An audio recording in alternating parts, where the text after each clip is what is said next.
Okay, some speakers are on the background there, but that's all right. Good morning, folks. Stewie from Newey, Andy Stubbs, Gotta Love Thailand. I still haven't been introduced to Gotta Love Thailand. I've seen his streams a couple of times, but I just haven't picked up on his name yet. Todd's here, of course. Hello, what's up? Hello. Just trying to work out who we got feedback from. Go to there, click on that. Who's feeding back in the loop? Yeah, so we got Bryce. He's on voice in the background there. He's too shy to come on camera, but that's all right. What else we got? Don't tempt me. Don't tempt you this. Robert McInasia, he's here. He started early in the. He usually comes in about an hour later, but g'day, Robert. He's about to fly out. He's about to fly out. All right. So there was it. Hello from Branson, Missouri, sitting on an aeroplane, waiting to take off from Las Vegas. Cool. And of course we got Mr. Mark there. So we got the lads. And today we thought we'd have a bit of a chit chat about reopening Bangkok. Oh my God. And there's so much information. What's real? What's the real information? I've got an article there from the Examiner which seems to have a lot of information. But let's start the chit chat. So, Well done, Dave. Thanks, Dave. Oh, Dave. No, I just met Mark the other day and said he doesn't really like you. Oh, so Gotta Love Thailand's name is Dave, is it? Yes. Oh, okay, right, okay. He should come on here as well, but he hasn't. He's got to jump on the Discord first and come and say hello on the Discord. You're always welcome. The link's down below if you can work it out, Dave.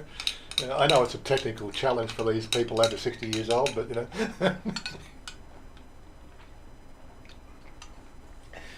But Mark worked it out, so it's all right. Todd's not over 60 yet, so he's exempt. so I'm the youngster. I don't know. I think Bolt's the youngest one here, isn't he? You're only 51, aren't you? Yeah, something like 51. 45. 45. Oh my God, he's a youngster. He's a kid. Teenager. Teenagers. Yeah, so Mark was saying just before that I brought out very challenging for the geriatrics. That's what we're going to call our band. Like, Jerry, the guy that I go to the meetup with on Friday, his name is Jerry, of course, and so he likes to play the guitar. So, and of course, Todd plays guitar as well. So, we're trying to get the band back together. I play bass. And what are we going to call ourselves? We're going to call ourselves the Jerry, as in his name, the Geriatrics. If that ever happens, we'll definitely make a vlog about it. But anyway, I have to get a bass guitar first. That's the bad thing. I've got to sell all my guitars here in Australia because it'll cost me too much to send them over to Thailand. You should be able to bring one. No, yeah. Well, I'm bringing my motorcycle. The times I brought one on the plane, I've brought it as a carry-on, and they have a little closet in most planes that they'll stick it into for you. Yeah. Jerry and the pacemakers. How about Jerry and the Peacemakers? There you go. Oh my God! All the puns on band names now. Oh my God! Okay. Somebody keeps on picking on my fact that I'm always saying "Oh my God" in my videos. Oh my God! I wasn't going to say anything about it. Of course, you go to Susie's place and it's, oh my Buddha. She doesn't say so, but oh my gosh, oh my Buddha. But anyway. I've had, Jen, I have to get a heap of computer stuff in Thailand, not looking forward to that. Well, if you got it, so I think when when Cody came over, he brought himself a nice little gaming laptop. But it is one of the things he wants to do when he gets finally settled, is to get himself a proper gaming rig. The laptop gaming machines, they do all right. They fill a bit of a void, while you get set up. But I think you really, if you're a gamer, you've got to go for the full rig. Decent graphics card, water cooled. I saw something in the shops the other day. I don't know if I can find that. Cool. Oh, mine's not water cooled. Mine's just air cooled. But I'm in an air conditioned room, so it's all go. But I come across a photo the other day. Took a photo the other day. Talk amongst yourselves while I find it. we had massive. Jen Desperado saying he's got to bring a lot of computer stuff over to Thailand. I'm actually selling mine, Desperado. I got, as everyone sort of has worked out, I'm into Mac and iOS, so I'm just bringing my MacBook Pro with me. Yeah, Mark is as well. And looking to get some other stuff when I get to Thailand.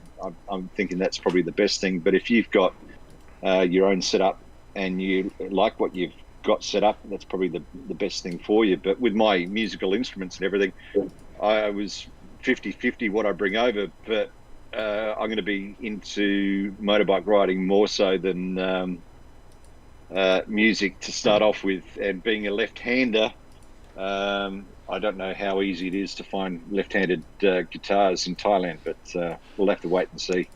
Let me show this to the other guys so they can see what we're looking at here. Screen, that one there. Yeah, so we were out the shops in Salia, the Central World, not Central, is it Central World? Central Salia. And there's one of the computer shops had this out the front. That's a nice look. I know it's a bit of a reflection on the thing, but this is looks like it's a 3080 graphics card, SSD, water cooled. God, they're really getting quite slick with the case designs. This one here just caught my eye because it had all the glass and all the lights and, oh my God, really. Which shop was this in? Which shop? I can't remember the name of the shop now, to tell you the truth. I think it was on the second level. Yeah, it'll be on the second floor. Yeah, it was on the north side of the building there. But yeah, I got a 128 gig high-speed SIM card for the camera here, and this was sitting out the front of the shop. Chanya's pulling my arm away to say, "Come on, we've got to go buy dresses, not computers." Is that like a triangle design? Is that like a? Well, it's more like a Ferrari. It's all skewed, shape, and it was very open. Yeah.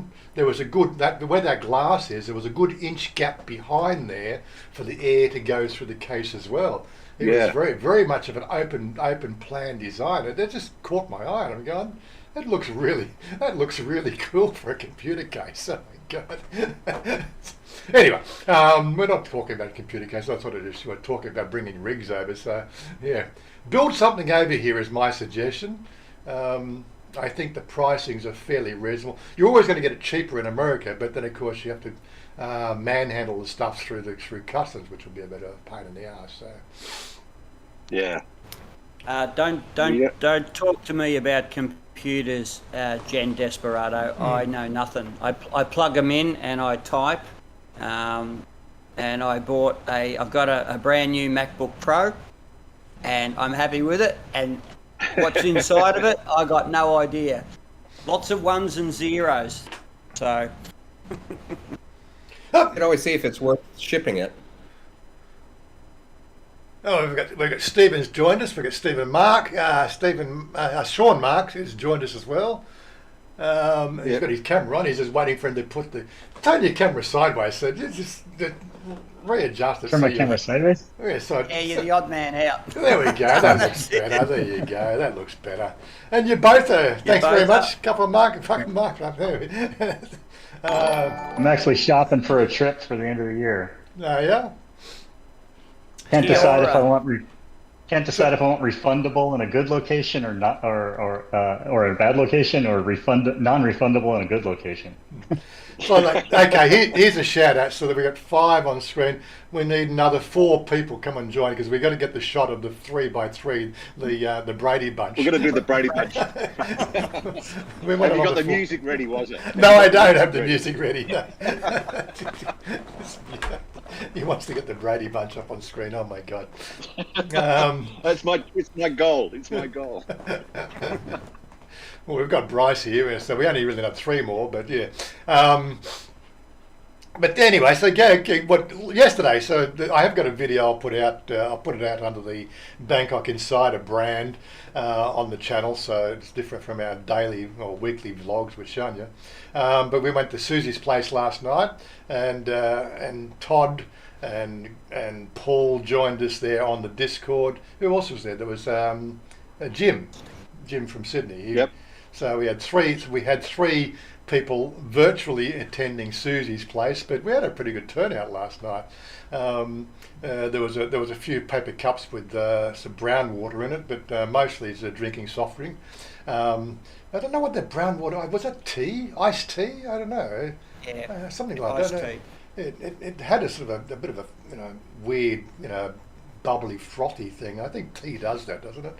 I don't drink tea, so I don't know. So, but most of us were being good boy. I rode in last night. My gear is still.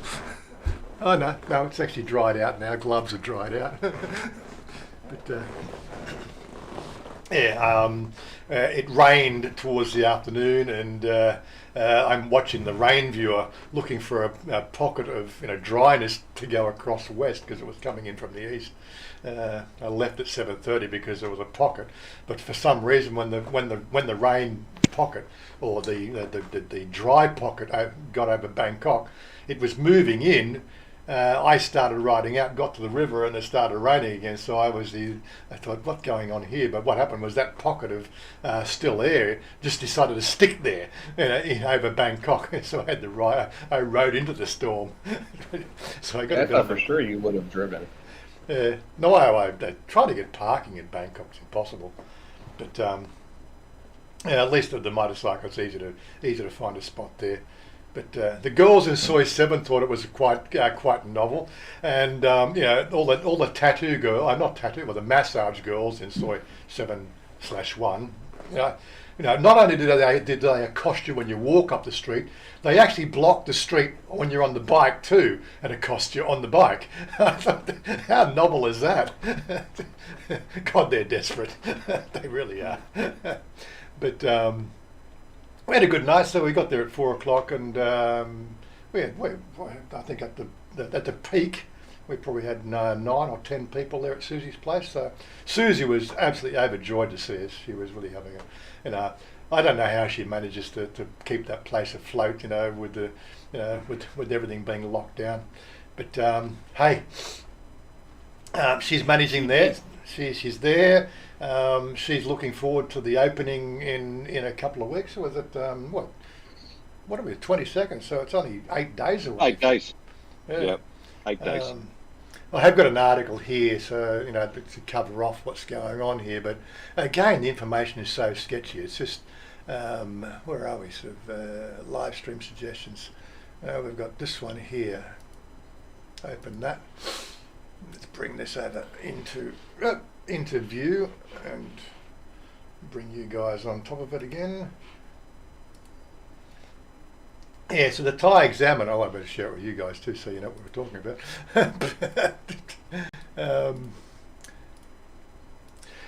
So Thai Examiners came out with this article. Most tourists will be able to travel freely in Thailand once they pass their first test on arrival.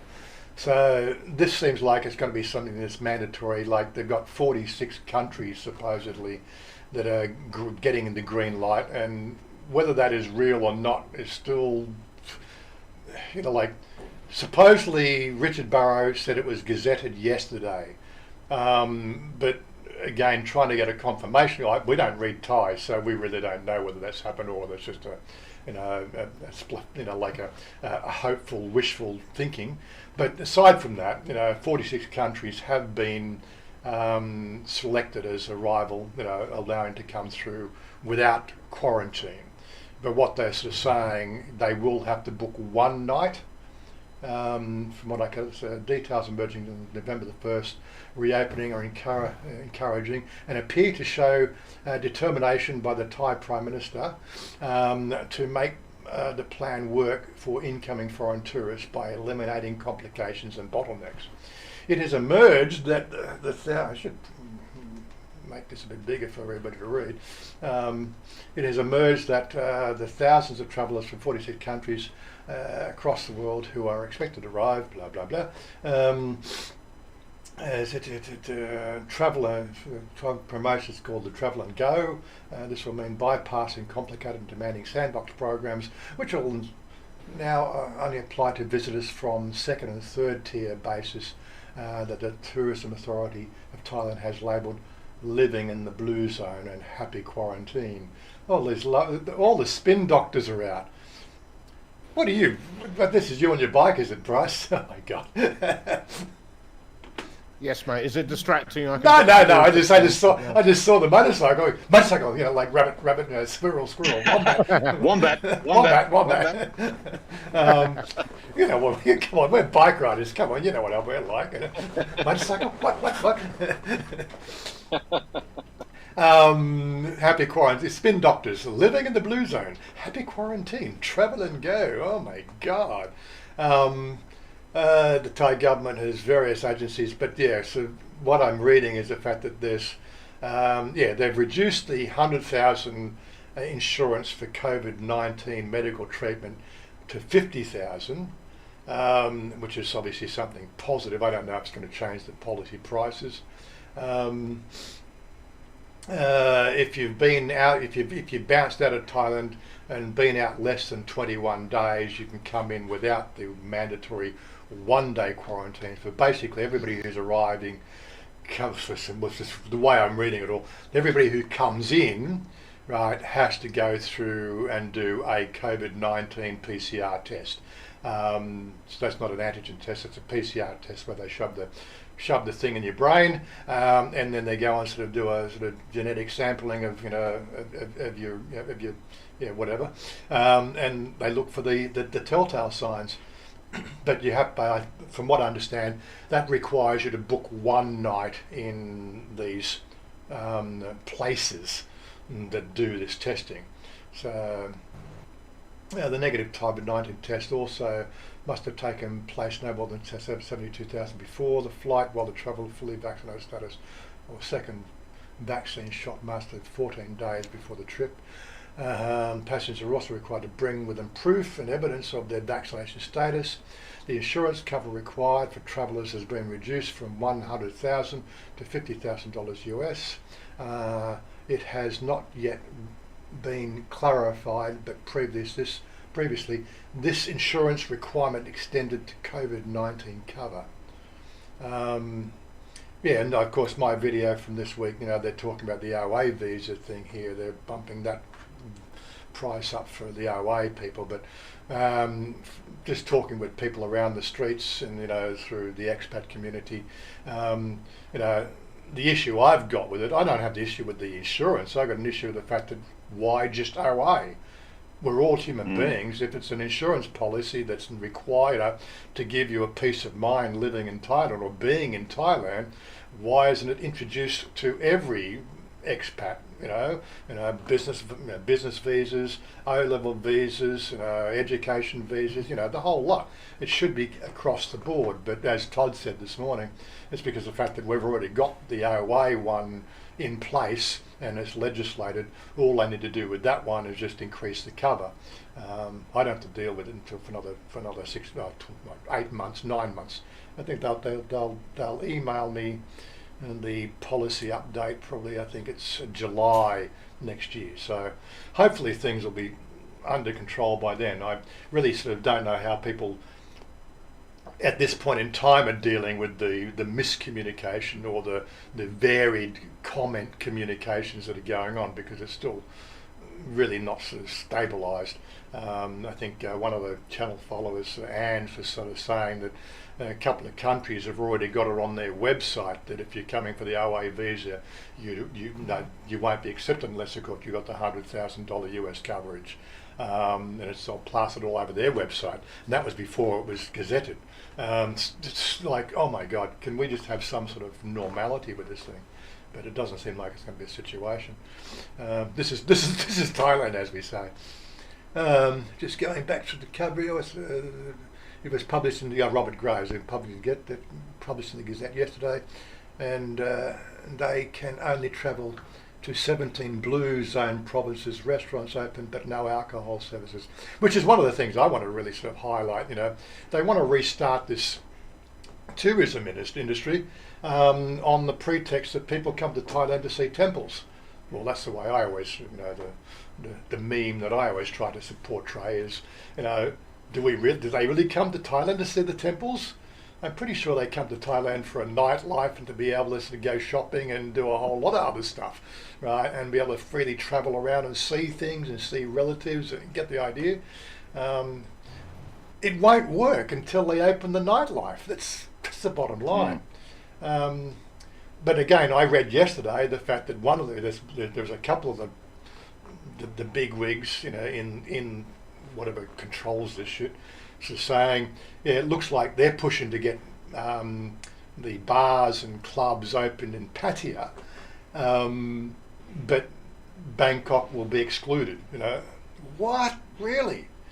Mind you, I think Susie was sort of saying yesterday the fact that they've had a couple of new clusters in Bangkok. Again, these clusters are migrant worker camps working in Bangkok. Well, shut down the migrant work. Could we just get some sort of sensibility, right? If you let these migrant workers come into the country, can we at least have those countries being blacklisted or red listed that they must do 14 days quarantine? How are they getting in? Well, they're coming in through bus loads, through gaps in their what they call it, border control. Because most of these migrant workers, from what I can understand, are illegal. They don't have visas. They're being shipped in by the truckload because the building industry wants buildings bumped, and they don't give a damn about what the government wants. Well, shut them down, for crying out loud. Anyway, it's like, yeah. The only way forward is way too much money there. There's people that are hiring them are very, very connected, and they will never get any pushback whatsoever. Yeah, I know, and this is the whole thing. The government thinks they run the country, but money runs the country, right? And if there's not enough payback to the government, then I was going to say, you say that like they're two different things. No, and then, well, that's it. If it's not enough graft, then it doesn't happen. That's what goes on here in Thailand. And of course, the government's actively trying to stamp out the graft, but you've got to look between the lines. They're trying to stamp out the graft that they're not getting paid for. It's the back channel graft that doesn't happen. That they're not getting their 2 pennies worth. I give up with this thing. It's just I don't like to diss the government. I don't like to diss anything. I love living in Thailand, but quite honestly, if I was running the country, I'd do it a completely different way. Shut down the borders, right? Shut down these building industries, right? Anybody coming in must be vaccinated. Anybody that's coming in to working, they must have dual vaccination status. They must undergo, therefore, if they're coming from one of these countries like Cambodia, Myanmar, or Laos, which is where the problems are occurring, then they got to do their 14 days. At the end of the story, that's what has to happen. But again, money talks. Had a mate, so Chris, how you doing? Had a mate get COVID in Cyprus last week. He lives in London and went over to Cyprus for a holiday. Double vaccinated, knocked him for a 6. Really? Yeah, well, there are some of these cases coming through, but again, we really don't know what's going on, do we? We don't have all the data. Ginger Spice, g'day, how you doing? Ginger Spice, that's not, that's Annie, is it? I think that's it. She goes by Ginger Spice on the YouTube, I think.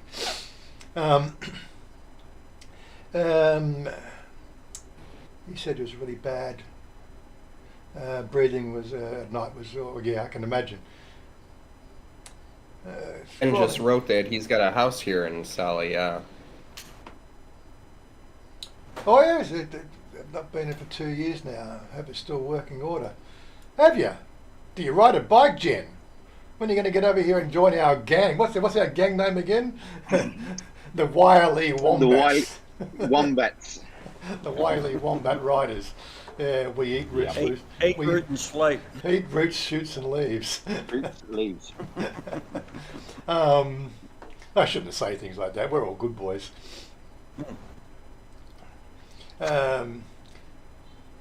Too soon to open the... I was going to say Jen Desperado. I'm already on the payroll for Dowlow mowing his lawns, so I can pop around to your place if you like. So just make sure someone leaves the money on top of the fridge, mate. Billy, I'm looking at April. Apply a retirement visa. What concerns me now is the health insurance increased coverage. Well, Robert was giving us some indication. His coverage here, which is compliant with the current system. Mine's the 400,000. His is 3.5 million, and he was sort of saying he's only paying 32,000 baht a year. And that's 6 months away. It's got to change 4 or 5 times between now and then. Yeah. Yeah. That's one of the things that will change, but as I said, if it's only costing Robert, 32,000, I had somebody else sort of saying his was 30,000, so the nominal price looks to be around about the 30 to 35,000 baht. What I was suggesting in my last video is the fact that if it goes over 50,000, it'd be cheaper to get an elite visa, because an elite visa comes under the tourist legislation, and I'm pretty sure their tourism industry wouldn't survive if they demanded 3 million baht coverage for tourists to enter the country. So I don't think it'd ever affect the tourist industry, unless of course they change the legislation for the elite visa. That's very unlikely to happen because obviously again the people behind the elite visa system, they don't really want, Thailand doesn't really want to sort of upset that. They're trying to push that. We're looking for the elite tourists to come to Thailand sort of issue. So you can't sort of say, well, the short-term tourist is okay, but the long-term tourist is not okay. That just won't fly at all.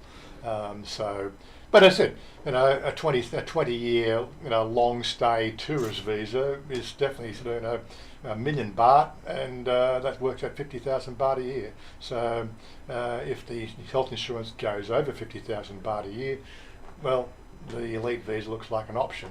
Then I'd be good to 80 years old or 81 years old. Oh my God, can't even think about 81 years old. God, Jesus, it's 20 years away. So we were talking about this before we all went online, and Todd and I both have the same insurance company, and we paid about the same amount, which was around about 25,000 baht, and it covers personal accident, loss of life, dismemberment, loss of sight, or total permanent disability, 1 million baht. Medical expenses due to accident or sickness, 3.5 million baht. So we're above the new, if they bring it in, we're above that threshold. And personal liability of 650,000 baht. And that was, as I said, off the top of my head, was around about 25,000 baht. So Todd and I, we discussed it before we came online. We're already above the threshold. If the government decides to bring in the 3 million baht, we're at 3.5 million anyway. So. Yeah, people also keep on asking me who are these policies with. Robert, if you've got a link to the Pacific Cross website, you can post it in the chat there. I'd have to go searching for it. I'm with. I keep on forgetting who I'm with.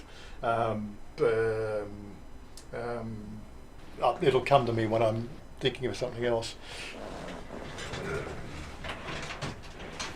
Should be in here, actually. I didn't see that it was 4 million, Billy. I thought the government. I'm only going off Warren's video. Warren beat the tiger to the punch. It's 3 million. Yeah. I saw Warren's YouTube video come out well before the tiger came scrolling across my phone. So, Yeah, who am I too with? busy selling coffee, mate. That's right. I'm with LMG. LMG is the policy I've got. That's lmginsurance.co.th. They do my motorcycle as well as my health, so there you go. Let's see if I can actually find it. LMG.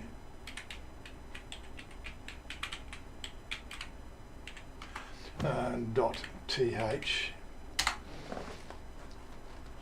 well, Chris, to be fair, every country's exactly the same. I've had private. I still have. It's on hiatus at the moment, but I've almost a top cover private health insurance in Australia, and thankfully I've never had to use it. But I've got friends that I've worked with for 30 years, went in, and because you've got private health insurance, as you blokes in Australia know, the doctors just charge more. So you end up, nothing's for free. You end up paying for it above and beyond what you would get in the public system off your Medicare. So, but I did private health insurance because it saved me the amount of tax because of my income and because of my age. It was better to pay, instead of paying 1% more to the tax man, it was better off paying less money to private health insurance. Okay, I found my page. There we go. Just got to go and put it in the chat now. Pacificcross.com. Oh my God. Too many buttons to press. I need more screens. The thing Chris, with Rupert, yeah. I don't think they're international, are they? No, that's the thing. When you go for a visa, the Thai government on your application, and Todd and I went through the Sydney consulate, they give you a list of their preferred insurance providers, and no one in Australia was on that list. No one in Australia was on their list. Now, for our American viewers, Pacific Crosses, I think, is a very big American private health insurance. They were on it, but I think Thailand and America have had an arrangement going back to the Vietnam War. I think. Don't quote me on that. Mm-hmm. Yeah, Robert, so again, so we have what they call no claims bonus system here in their health insurance, which is something I'm familiar with. Mine didn't go down last year, but I'd only been with them for 1 year. I expect to probably start seeing some sort of discounting coming in over the next year or so. But again, it's going to go up respectively for the extra coverage. So, so we've got Pacific Cross Health from Robert there. There's the LNG, that's who I'm with. If you can suggest any others. I know that there's, you're with, who said AXA? Somebody said AXA? AXA, yeah. AXA. Yeah. Have you got Was Pacific Cross in Australia, Robert? I mean, look, I've had the one private health insurance since I was an apprentice. So, 35 years. I've never bothered changing. So, I wouldn't know private health insurances other than my own in Australia if they come up and bit me on the arse. Well, Pacific Cross, I think, was it retired Chief JC? He was always pushing the Pacific Cross for quite some time there. So they got a fairly good name because, JC was, he's that guy of authority in, retiring in Thailand. He had been sort of holding the ruling the roost there for quite a few years, from 5 to 8 years ago. His channel's probably not so popular on the public front these days, but he still has a very good core following. But he has a sort of a private members sort of deal going on there. So I'm sure he keeps them all in abreast of it. But I think every time I've ever sort of watched his videos, he always makes some sort of plug for the Pacific Cross, or if it has to be health related, just the ones I tend to pick up on is the health related ones. But I haven't watched anything from him for at least 6 months. Is the market like a marketplace, or like I select where you can provide the cheapest options? Well, there is 12 providers here in Thailand that do the health insurance and cover the health insurance mandate for the OA visa. I don't have that list. I think I did find that list on the immigration website. They finally got something up there, but they don't actually provide the actual URL links. They give you the names of the company, which then you would have to go and research, because I think they're trying to sort of create this level playing field, that they're not promoting any one in company, because they don't want to have anything to do with it or any sort of leverage. I'm sure there's leverage involved, but this is a speculation again. This is what we have to deal with here in Thailand. They're specifically making a no leverage position. It's a government requirement, but you go and choose your own health insurance, from one of these 10 or one of these 12. There is a list of about 7 or 8 on the Thai consulate Sydney website, Is there? Okay. Billy. So if you, from the questions, I think Billy's Australian. You never assume, but if you look at the Thai consulate Sydney website, Billy, under their COE area, there is a list of their recommended. I think there's 6 or 7. And I'm pretty sure from memory it does have the URLs on it. So there you go.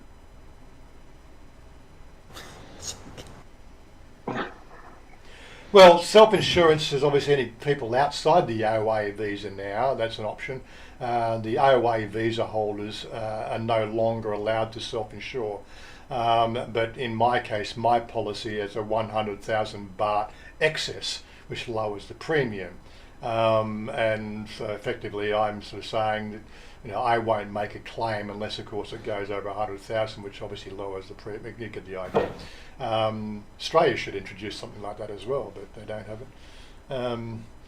But that's one option, and I think Jerry has a policy, an American policy here, which has a 5 million coverage, right, and basically covers everything. But he pays an American company for that international health insurance. But that policy he has is not compliant with the Thai legislation. So he pays his, I don't know how much he pays per year for his American policy, but then he also pays for the LMG insurance here in Thailand, but he has a 200,000 excess, and he pays, I pay 12,000 baht a year for that policy. He only pays something like 8,000 baht a year for the same policy, but he has a bigger excess. And he says he does it that way because it's a throwaway policy, because he'll never use it.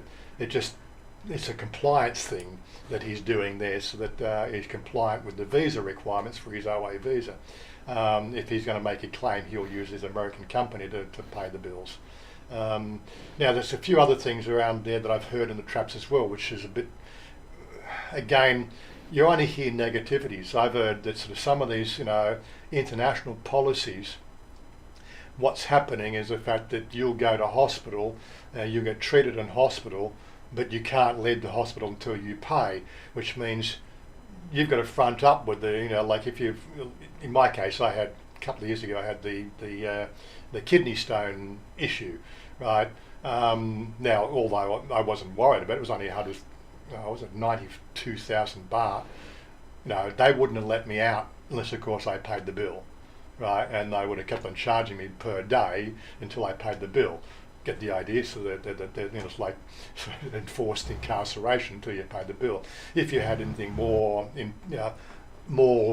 serious happening, just to say it might have been a broken leg and you're in there for 2 weeks, that might cost you, in a private hospital, it might cost you 300,000 or 400,000 baht.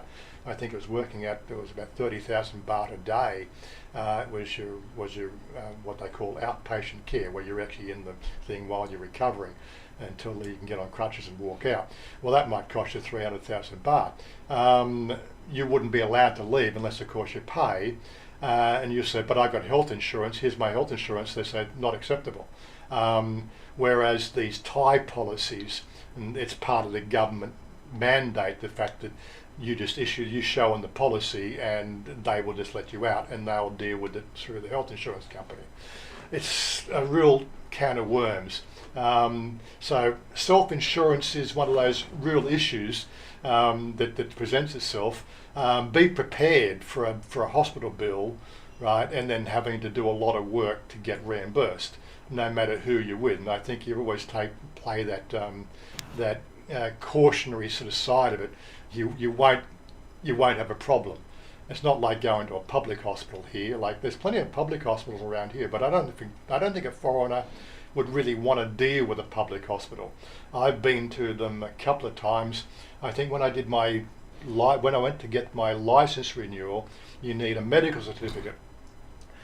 So we dropped into, I can't remember which one it was. There was one across from, there's a public hospital just across the road from Wazza King. Do you know that one, Bolt? It's a public hospital. I know the area, but I can't think of the hospital. Yeah. So we dropped in there, and I couldn't believe how many seats were. This is before COVID, but there were so many seats and so many full seats. Take a number, right? And our number was 135 or something, and then they were servicing number 23. You talk about queues at immigration. The queue at the public hospital, this was a Wednesday or something, and it was bloody horrendous.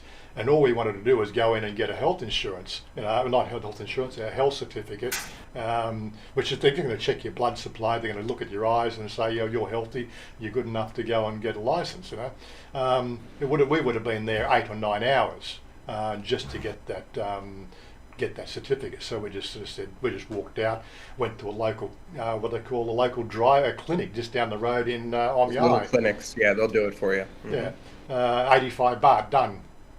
Checked my blood pressure, poked my tongue out, looked at my eyes, and said, there we go, stamp, there you go. Took 5 minutes.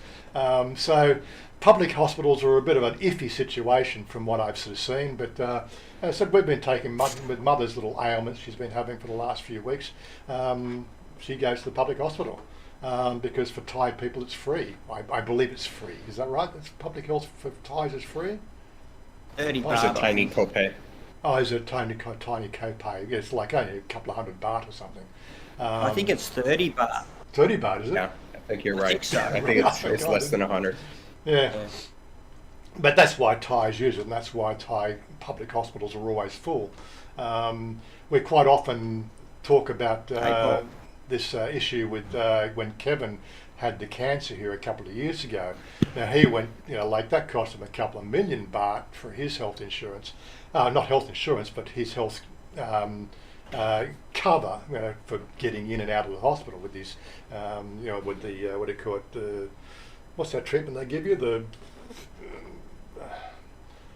Chemotherapy? Chemotherapy. God, I'm getting old. I'm suffering from Alzheimer's now. The chemotherapy, plus the surgery and everything else, a couple of million baht cost him for that. He didn't have health insurance. He was paying himself. So what happened there effectively was, he had the front up with the bill. I know sort of one of the other vloggers here, he put up a GoFundMe page, and there was the support of quite a few people around the world, helped pay part of that bill. I don't know the outcome of that, but I'm pretty sure it was done above board. I just don't know. I'm not privy to the information that happened there, and I won't speculate. But unfortunately, sort of, Kev, he managed to get out of the country and go back to England for his palliative care because it became inoperable any further. and he eventually passed away. No, we don't want to wish that on anybody, but that was through private health not coverage, but hospitalisation. He could have had that done through the public hospital system. They will take foreigners in the public system. Probably would have cost him about, maybe a quarter to at least no more than a third of what he did in the private sector. He would have got pretty much the same sort of care. They're very good in the public system. Just that there's a bloody longer queue. From what I understand, it's just a longer queue. So I think the things I'm familiar with here, like gender reassignment, the current price through clinics for gender reassignment, which is a full anaesthetic operation with a 6 to 8 week recovery time, usually done at home, but I think they do for 3 days in hospital, make sure the stitches are holding, and then they tell them to go home and rest up for 2 to 4 weeks and come back and get the stitches out. But that 120,000, I think 125,000 baht is the price for that. The breast augmentation, I think I'm seeing prices around there at 45,000 baht. But these are private clinics. They don't do that through the public hospital system, that's for sure. So it gives you an idea of the sort of costs that are involved here in the medical system. Always be prepared, I think, is the best way to take away from that one. Yes, Farang can go to public. I can't believe they charge to cut your bollocks off, mate. They should give you some money. Oh well, I don't know. This is a weird one. The thought, just oh my God, really? I know I've been kicked in the balls a few times, but having them cut completely off, really? Yeah, that's like torture, mate. Yeah. Yeah, Roberts was saying, yes, Farang can go to public hospitals, but you must register with the hospital first. Yeah, so that would have been an option for Kevin. Would have cost him a lot less, and he would have got pretty much the same sort of care. And you never know, it might have been better care, who knows.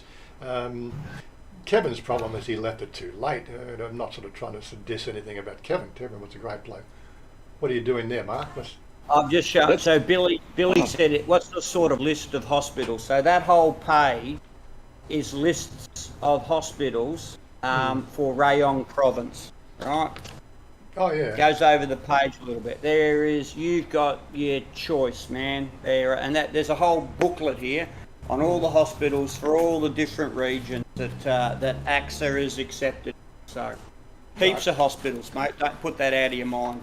Is that have you got a PDF of that? You got a link to a PDF on that? Yes. Do you know what a PDF is? Yes. Don't worry, Mark. I'll send it to him. I have people for that, Todd. You've got people for that. I have Todd for that. Todd, can you get onto that? I'm a busy man. Todd, I need you to expedite it, please. It'll cost you. It'll cost you. Oh, of course. That's a couple of other ground. Todd, I think you got a full-time job when you get to Thailand, mate.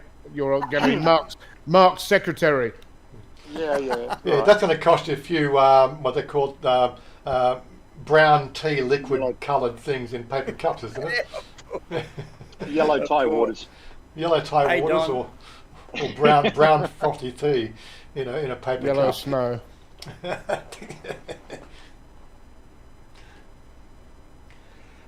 Billy, word of mouth. Well, really, but what we're trying to do here with our Discord community, just a quick caveat there. Like, I've had a few people jump in recently. There's another one. Introduce yourself. Who's come in this time? That one's Jen Desperado. G'day, Jen. Let me just. We know the name. He hasn't actually come onto the actual voice chat, but I will actually give him some more permissions there, because I know the name matches up. You can come in at your leisure and just say hello. But this is what we're doing here. We're trying to build this community. It's a resource of information. We could start a health coverage section there just to put information of health. There's a few other things I want to put up there as well. But again, you don't want to put too much too many titles and subjects because it just gets too confusing for the newcomer. Discord's one of those sort of things that it grows with the group, and we've got a couple of hundred people have subscribed to our thing. But it is called the Callisti Liberation Front. I think that confuses people. I think they come on here thinking it's going to be called Chanya and Wazza's Life in Thailand, but no, the Callisti Liberation Front is the name of the group, which means liberate your inner beauty.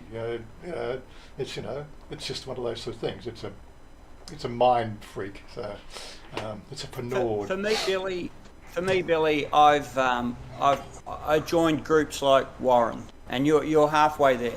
If you get involved with the Discord group, these are a great bunch of guys. I've had people. I'm sure he won't mind me calling him out, but I've had Robert Groves since I've been here. I've been here just for 5 weeks or so, and probably once a week, even a couple of times a week, Robert would reach out to me and say, how's everything going? Do you need any help? And he provided a huge amount of assistance to me in regards to banking, a huge amount of assistance to me when I had to go and present myself at immigration for the first time to verify my address. And I met Robert, not personally yet, but we are planning to, through groups like this. So for me to assimilate into Thailand, you've made the first step. As I said to you, I remember saying it to you once before on one of Warren's live streams. This is the first step that you do. And I catch up with mates now. I call them mates because I've met them in person over in Jomtien and Pattaya. In fact, we spent the last couple of days catching up with Dave, Got to Love Thailand. If you, hopefully Warren won't mind me dropping channel names, but Kevin from 30 and a Wake Up, the moderator to anyone who's anyone, Mr. Mitch, people like that, and I'm happy now to call them mates, and that's even though I haven't personally caught up with Robert, but I classify Robert as a mate now. And if you're from Australia, you go from being a friend to a mate, and that's a pretty big step. So, and the same with Warren. Todd's coming over.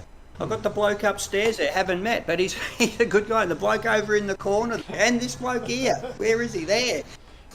So Billy's sister said, it's a great community. I know Discord. I know you have Discord, but I wish you could create a Facebook group. Well, we do have a Facebook group. It goes by this name, which is the Thailand Vloggers Hub. And this is a group that I run on the Facebook platform. But again, I'm in sort of a lot of different areas. I'm anti-Facebook because, you are the product on Facebook. And like what you put on Facebook, the world gets to see, and it's a public group. And but yeah, this is where vloggers, Thailand vloggers, we allow those videos to go up there. We would like to see a bit more discourse on the Facebook group, but people are moving away from Discord moving away from Facebook as a information sharing platform because it's Facebook. It's starting to get a real bad rap and bad name, and it's censored. It's politically motivated. Politically motivated, it's censored, and nothing is secret. At least with Discord, this is a private organisation, private group. The information is not being sort of scanned for what type of brand of coffee you like, or you get the idea. It's just nobody has actually. The only people who have access to the information here are the people who've joined the group. So that's why we like the Discord platform, because it is. It's a. I could again sort of refer back to JC, and his thing. Now I don't know. He might even have a Discord group now. I don't know. But he has a private members area. Works exactly the same as what we're doing here with our Discord, but in his case, you have to pay for it. Well, that's I'm quite happy to have your donations and sponsor the platform, sponsor the channel through whatever means you want. But at no point have I ever sort of said that we demand money from everybody to impart what we think is useful information. Everybody gives to a level that they're prepared to give without sort of expecting any sort of remuneration. It's always nice to get something back, and like Bolt's channel. Go and subscribe to his channel. He needs the numbers. He wants 1,000 subscribers so he can get the AdSense turned on. Exactly. So it's all about giving, and if you receive something back, it always makes the whole job worthwhile. That's the way I operate anyway, and I think a lot of people I do associate with have a sort of a very similar sort of attitude, whereas JC, no, that information is to be members only because, they give me money. Well, fair enough. I'm not sort of saying there's anything wrong with it, just not the way I fly. And there's a few other channels out there that have this sort of same sort of attitude as well. Up to them, it just doesn't float in my world. I think was it Zig Ziglar? One of his 10 most common statements is, "If you help enough people get what they want, it will get what you want." So that's the sort of way. That's the operational sort of parameters I work from anyway. Well, Wazza, not to kiss your ass or anything, mate, but I watched your channel on YouTube, discovered Discord through your YouTube channel, then watched your 3 videos on how to get on it, and for me it was pretty simple.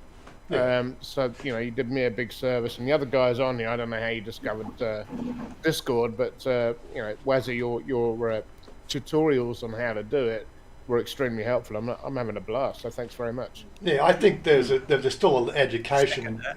I didn't go too simple on it. There was probably, if I'd really sat down and scripted something, I could simplify it even further. But I did actually write up something recently because I'm trying to get my riding group to get their helmet gear on so we can ride and chat and record something. Sick puppy. Sick puppy. Sick puppy. Finally saw the face behind the man, behind the legend on, what was it, a week or so ago? What I will do is I will share this little document in here. This is like the 3 steps. But this is obviously more to do with riding. Okay, so share with people in the group, get anyone with a link, only people... okay, copy that link. Meg Groves, you'll be fine. You'll be able to understand it. If someone like me that uses Mac can get on board with Discord, you'll be fine, Grovesy. Yeah, so that document link I put up there, I'll quickly show it to you here. Well, throw it over everybody so it's... Cheers, Dave. Oh, come on. God. Right, so this document here, so... create an account on Discord. So you click that. There's a link in that document. You click on the link, register your name. If you already have an account, you can skip this step or go through the account recovery process because you'd be surprised how many people actually go and create accounts and forget their password or login details. That link there will help you recover that. Download the Discord app on your mobile or desktop or desktop device, which is the download page, and then join my Discord server. And that puts you on this Discord. Right. Once we see there, just one thing we want you to do is just let us know who you are. So how you found the channel, just because we are trying to filter the thing. Like people come in all the time. If they don't read the opening screen, we don't know who they are. So we just want to know that there's some sort of context because there are like everything on the internet out there, there are nefarious players you want to try to limit. There was a recent scam going on with what they call the Nitro thing, which were hacking people's accounts. But you've got to be... anything on the internet has the potential to bring the wrong thing to the platform. I try to do the limiting. I've got something that runs on our server that limits the ability for people to do things, right? As the trust level increases, then you can do more. That's really how you got to do it. You got to play carefully. But as I said, that's for me to worry about. All you got to do is just join and say hello, and we're good. Somebody sort of said I should put up a nudes channel on there, so that maybe if we put a nudes channel, people want to come and join it more. You know what they're like. Nobody wants to see that.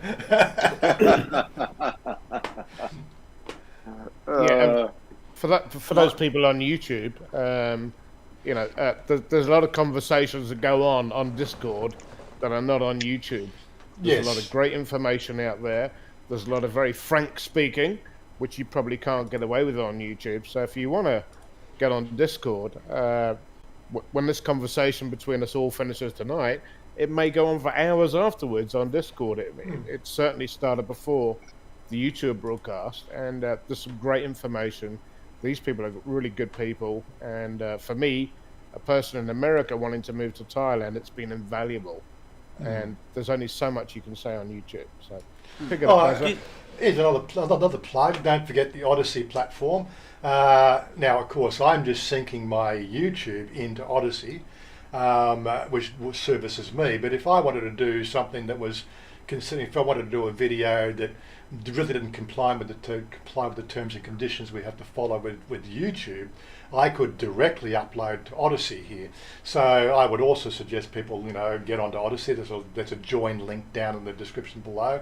Currently, it only has my YouTube videos, but the platform is a little bit more open than YouTube, and less chance of with the whole system. Just check out Odyssey. There's a lot of good stuff on Odyssey, and you get paid to watch videos.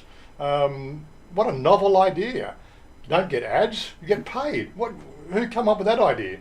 You get this thing here called Library Coin, which is a cryptocurrency. It's a utility currency in the crypto blockchain environment. So there you go. I've got 202 Libra coins now. Look at that. I'm rich. Oh my God. Can't believe it. Good on you, PA. I tell you what, my PA, he's on fire, isn't he? He's answering questions. He's shooting. Todd's a great bloke. He might even be up. He's got his personal performance review up shortly. It's starting to look pretty good. I'm not promising anything, but it's looking good. My keep.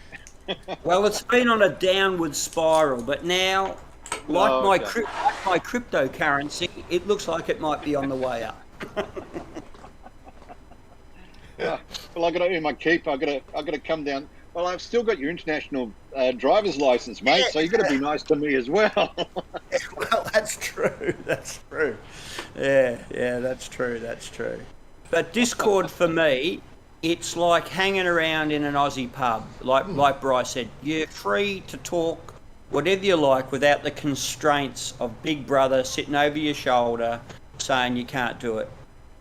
You can, and as I said, Warren, I think he's artificially, I don't think he's real, because he seems to be on Discord 24 hours a day, except for Wednesdays when him and his lovely partner are out for a coffee and some sort of delicious lunch, but otherwise.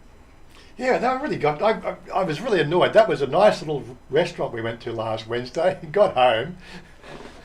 Here's my cat. If I turn the backdrop screen. Well, to be honest with you, Don, I haven't looked for a week. I have my missus here going, "Oh, what's your crypto like?" I said, because it was going down, but the last time I looked a week ago, it looked like it was starting to edge up. So I'm going to leave it. It's a long-term investment. All my money, as I said the other week, is with my bookmaker. He's given me the tips for Randwick at 2:30 today, so all my money's now on Randwick race 4, number 6. And then apparently there's a couple of bets at Doomben and Caulfield as well, so that's how I make my money. Yeah, anyways. But he promises me yes one day.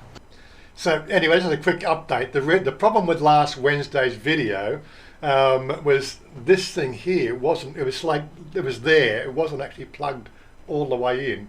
You can't even. So it's only a 3mm more, and I recorded the whole damn bloody afternoon, with that thing not plugged in, and I come through and the no audio whatsoever. It was a good thing anyway.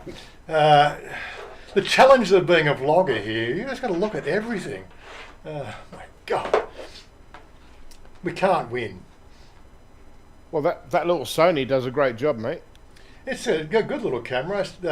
I'm waiting for Dave to come out to my place. We're going to do a comparative side-by-side shoot with his Pocket 2 camera. He's been telling me the fact that he's not really happy with the 60 FPS at 1080p that he gets with that. He says it looks a bit grainy. But I don't know whether that's the actual speed of his memory card or the throughput. This camera here will do 50 megabits per second throughput to the memory card. And I've just put even a faster card in there. The other card I had was a 100 megabit per second card. This one here is 120 megabits per second write speed. So it's even faster, but the camera's limited to 50 megabits per second. They seem to do a pretty good job with the compression. I think the compression algorithm in the software is pretty good. And I haven't found it. We're going to do a test when Todd gets over here. He's getting the GoPro, so we'll do a side-by-side test with the GoPro and see if that's any better. Because this camera is it's just a bit awkward. When you got it on the front of the bike, it's quite protruding on the bike, and I just like something a little more compact on the front of the bike to do the bike recording. But if there's anybody out there who does YouTube videos using a GoPro, here's a bit of advice, which you guys probably already know. I only discovered last week.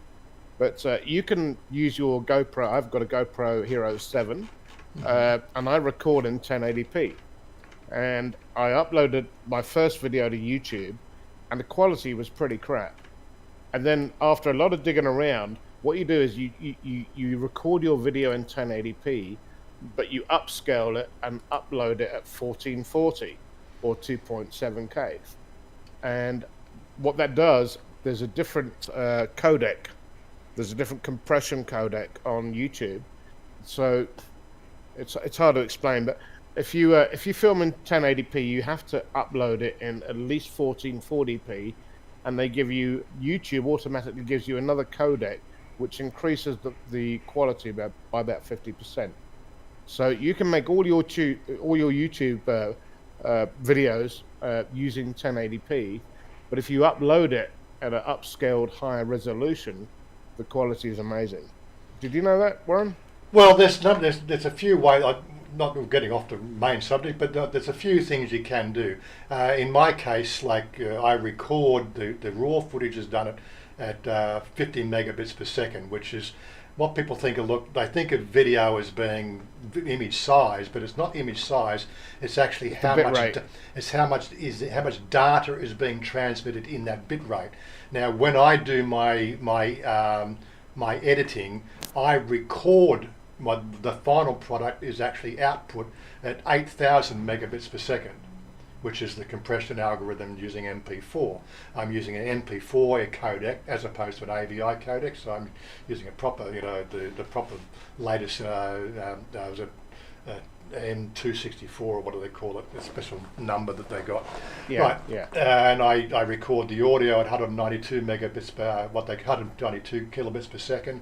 And this is all how the video finally arrives on your computer, and then that goes to Google. Now Google's engine reconverts anything that you upload into their they've got a special codec, G something or other, which is a different codec altogether. Now it looks at your bit rate that you're sending, and it's trying to find the most optimal bit rate it can then reproduce it at. I don't get a problem. I've seen my videos with my bit rate up on 4K, and my 4K on my 70-inch 4K screen, I've seen my videos on there, and I still reckon my quality in that format at 1080p looks better than some of the 4K I've seen. I'm happy with the 1080p. I record with a GoPro 7 and upload at 1080p, and I've never had any trouble, but I've heard different people say different things in different parts of the world. So I wonder if it goes through a different server in the States than it does in the one that we have here in Thailand. Could be. The bottom line here is in America, at least, if you upload a 1080p video to YouTube, the codec that gets used, and there's actually some of you probably know, you can actually look at the stats of a broadcast on YouTube and see which codec's being used. But if you upload a 1080p video from America to YouTube in 1080p, the quality is not going to be very good. Yeah. If you record that 1080p clip and upload it and upscale it to 1440, YouTube gives you the higher bit rate, and the quality is like probably 100% better. Just so. I'll give that a shot on my video that I'll have a look post at it, next yeah. week. It's in worth next it's, week's video. it's worth checking out and testing anyway. I don't think I'm going to worry about it. I think the bit rate I'm sending them seems to be quite adequate for what I'm doing. As I said, what they do is on 1080p they restrict the bit rate down to, I think it's 15, but if you upload that 1080p clip and upscale it to 1440, they allow you to go to 40 on the bit rate, which is a whole lot better. Yeah, well, I don't need it if I'm only getting. Yeah, I'll give it a shot. My next one, the one that I'm posting next week, is going to be on our trip to Koh Samet. So there's lots of stuff that would benefit from an upscale. Yeah. Well, just check it out. If you I don't know if you watch YouTube on a computer or on an app, but there is a stats thing. I think it's like stats for people that are bored or something like that. But you can click on that, and it will give you the information. It will give you the information about how your video is encoded. But more importantly, you can actually see it, on the screen how much better it is if you upload in 1440. So anyway, It's all there you go. it's all to do with testing, right? Yeah, exactly. The amount of stuff, like 50% of stuff that goes up on YouTube these days is shot directly from phone, and they wonder why the quality is so crap, Well, that's the thing. Half the stuff that's on YouTube is, Android or iPhone rendered, with the engine that's actually on the, it's nowhere near. It's going to come nowhere near than doing it on a sort of decent, graphics card with the graphics overlay engine and everything else, proper compression rates, the whole thing. There's no way to compare the two. I've just done various testing, and I'm quite happy with the way that the quality comes out. But I'll still do I'll continue to test. People have been sort of saying, why don't I record in 4K? Well, my answer to that one, I think it was recently a question somebody asked me recently about that, and I said it's just simple, right? If you look at the analytics on my channel, 60% of the people watching my YouTube are watching on a mobile phone, right? 30% of the people are watching on their desktop, which invariably is only 1080p, and I think 10% of the people are watching on TV, right? That's one side of it. So do I increase to 4K for the 10%? Because anybody else is not going to see the difference. And then of course, to go from this thing here, I get, what do I get? I get, with this 128 gig card, I get, come on, boot up. I get 5 hours and 22 minutes of record time on that SIM card. If I went to 4K, right, I get something like 35 minutes. Right, that's the other side of it. Then you got, this.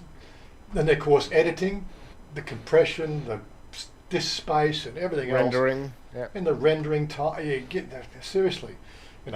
If I was a music studio, yes, I would do something about it. I think somebody was saying the other day about the balancing here on the audio is out. And I look at a screen down here, I got a microphone there, I got a thing peaking there, and if I shout, I can just see it moving into the red zone. When I see you guys talk, I also watch that thing there as well when it comes to the thing. You want better quality? Send me a couple of $1,000, I'll put a freaking mixing desk on here. But for now, I'll just do with what I got, thank you very much. This is not, I'm not MGM Studios, I'm not Marvel Studios. I'm working with a MSI gaming rig with 3 screens, microphone, and a bit of software. Come on. People want to go to YouTube, they want professional movie quality, right, for free. Oh, honestly, I'm sick and tired of having the conversation with people. It's YouTube. I just want porn. Oh, you just want porn. You want porn. Yeah, but you want porn in good quality, mate. Yeah, absolutely. You want to see the pubes, don't you? You're going to see the pubes. Anyway, I guess my point was quite simply, if anybody's uploading videos to YouTube at 1080p and your quality doesn't look good when you watch it back on YouTube, upscale your video. Upscale it. Yeah. Upscale it to 1440 or 2.7K. I use Adobe Premiere. Just upscale it, and you're going to see like 100% increase in the quality. It took me like 2 weeks to find this out, so I'm trying to share it. There's probably nobody interested, but I would have saved 2 weeks if I'd seen my own video, what we're talking about now, before. Michael Powell, drummer coming soon. Coming very soon. Drummer. Okay.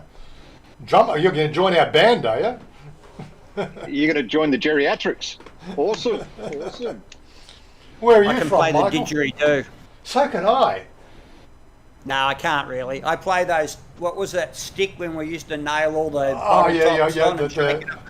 Wait, there is a name for that. Somebody asked me a name for that. And I actually went and researched it. There is a name for it.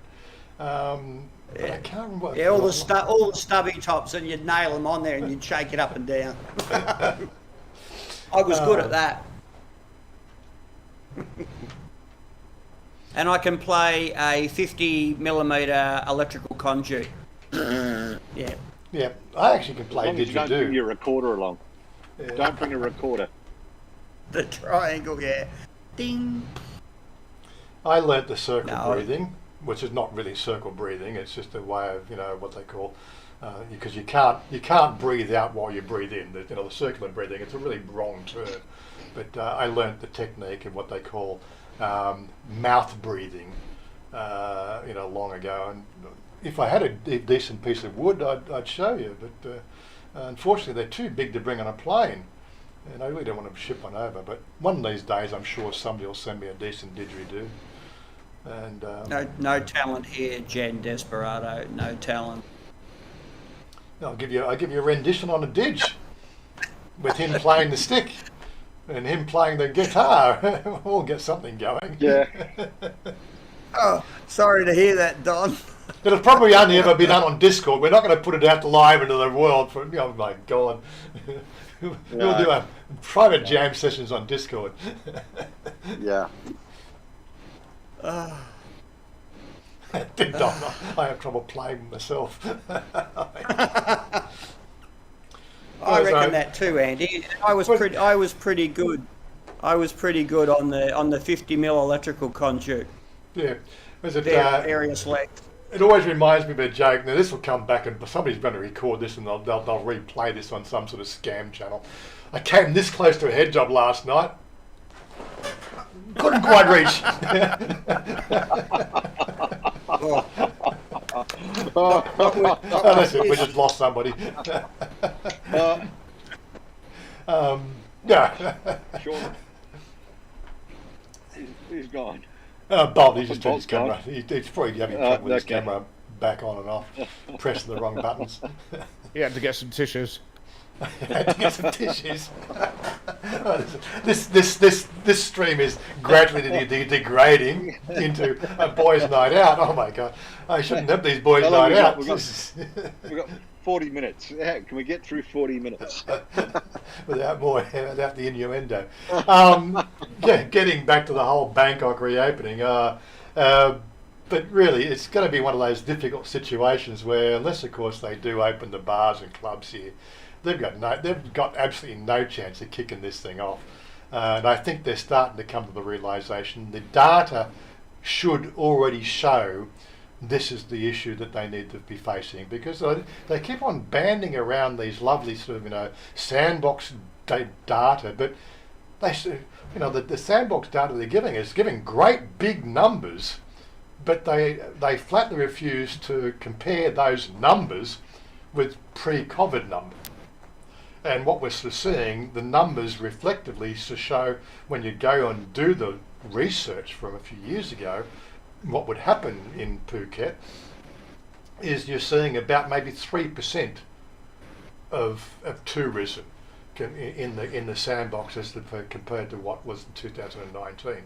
But they don't show those numbers.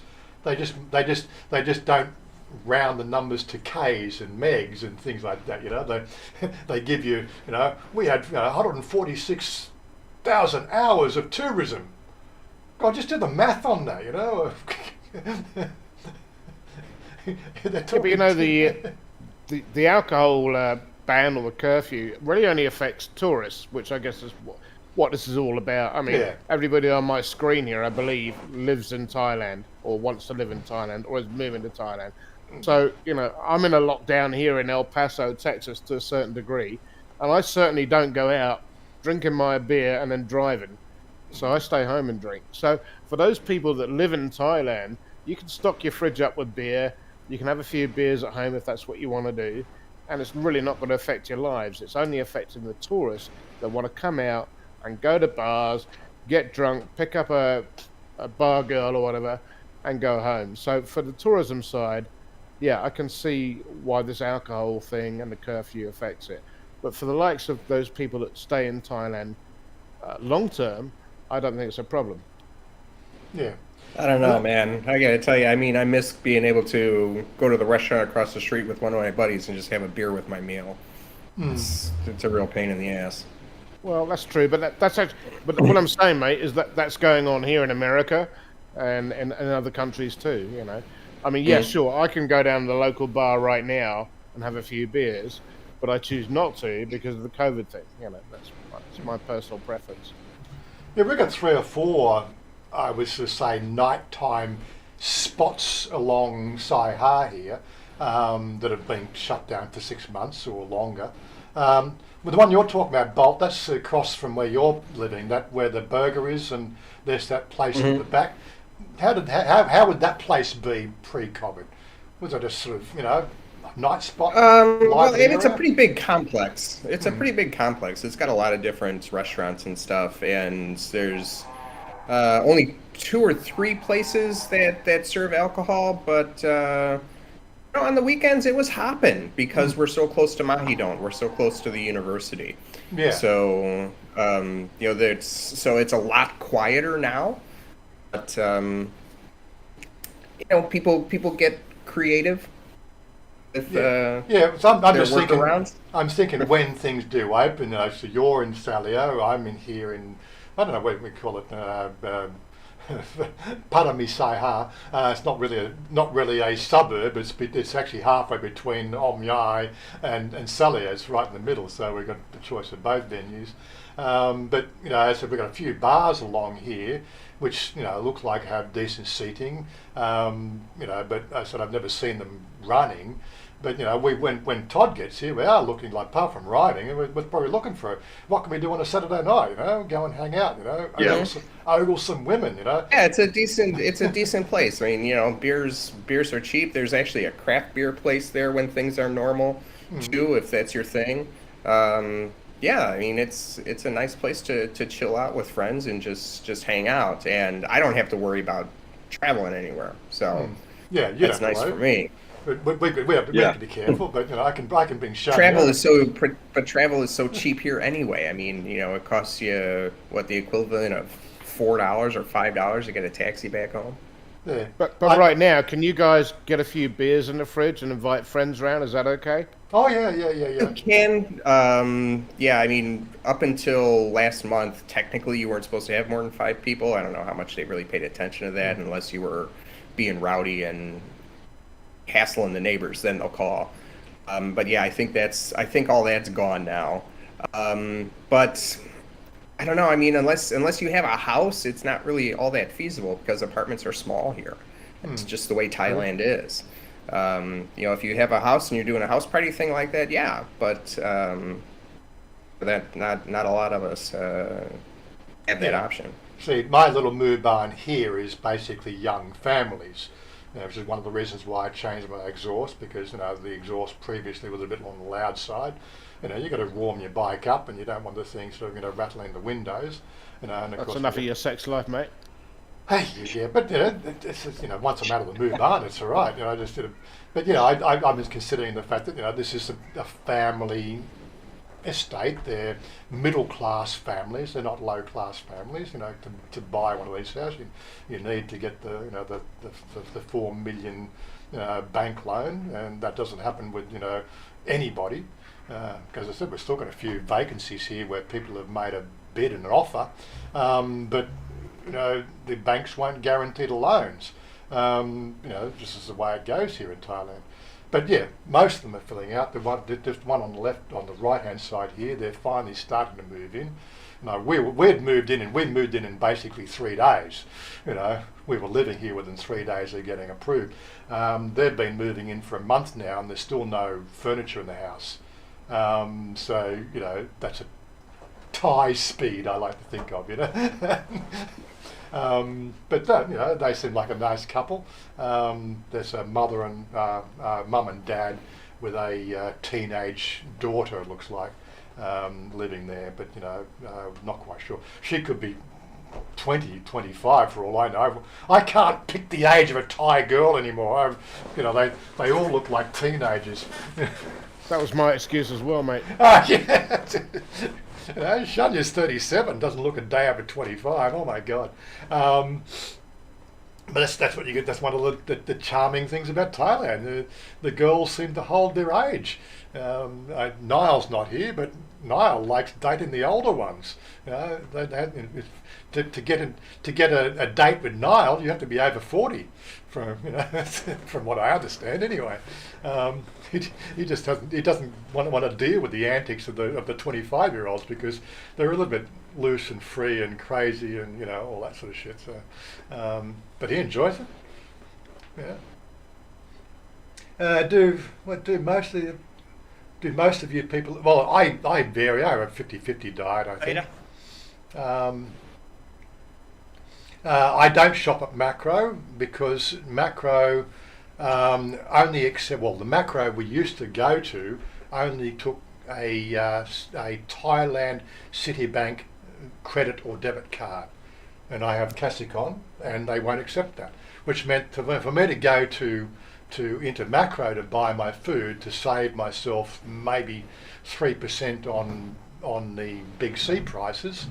Meant I actually had to go to the ATM and draw out 5,000 baht just to go to the Macro.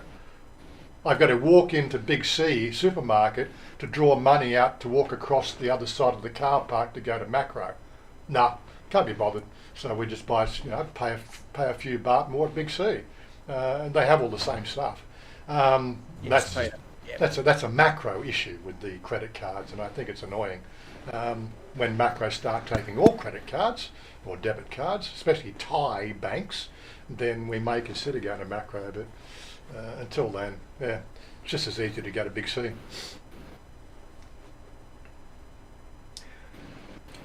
So if you're visiting Thailand right now and you land in Bangkok or Paddy or wherever else, can you go out and have a few beers in a bar? No. Yeah, you can. Not yet. Well, you can have Thai, Thai tea in a paper cup. or Thai yellow water in a coffee cup. Yeah. But yeah, no, there's no alcohol served at those restaurants. No, those you restaurants. can't. Okay, right. They're like, no, you can't. No, you can't. No, What about those people who are coming there for a 2-week holiday? They want to go to the beach. They want to have a few beers. They want to go to the bars and pick up a girl or whatever else. Is that still possible? No. No, not at the moment. No. Because those bars are not technically open yet. But look, I walked into an establishment and the proprietor said, "Do you want something a little bit stronger? If so, go to the back."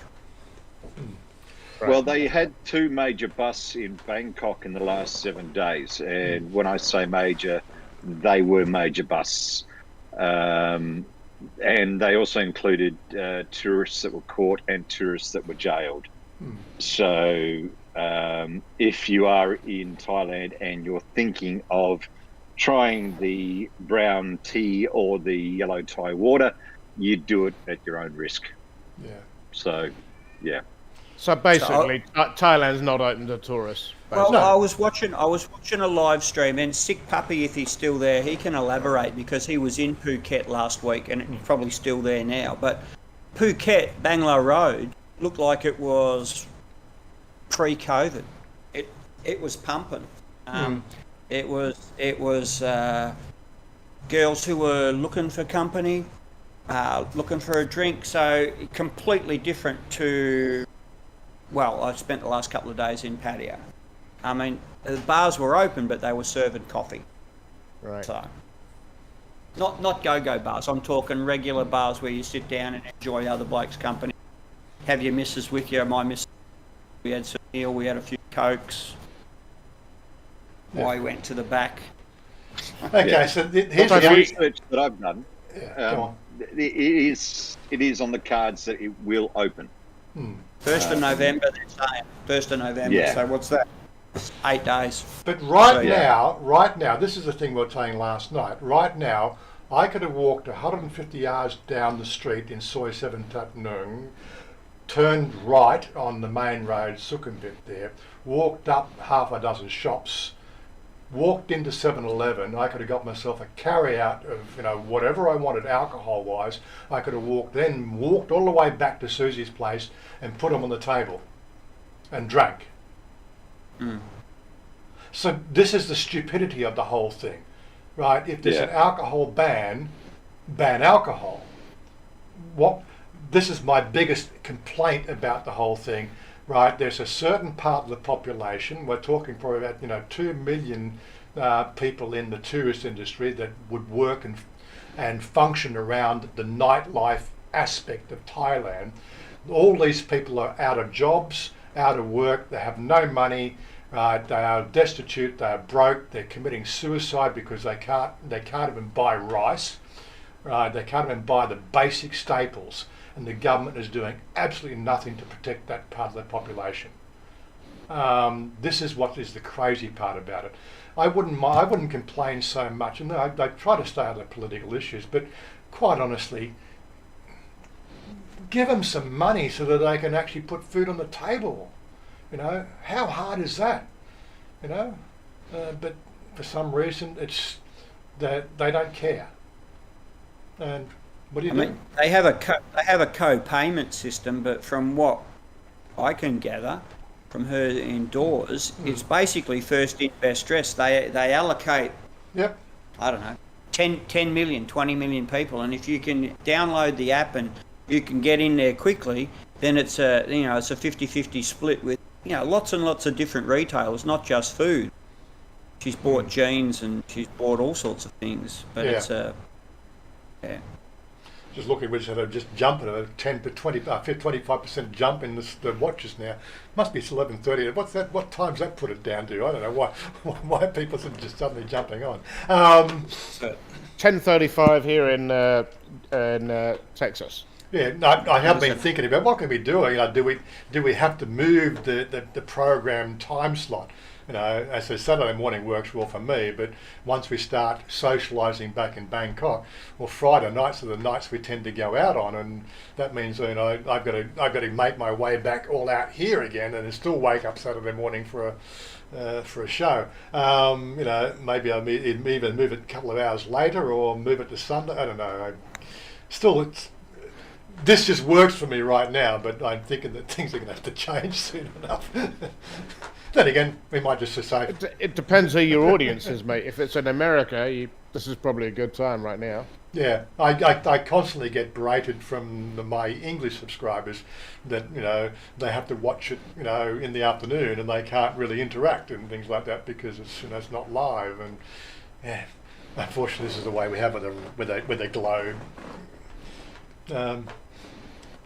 Obviously, to the disappointment of the flat earthers.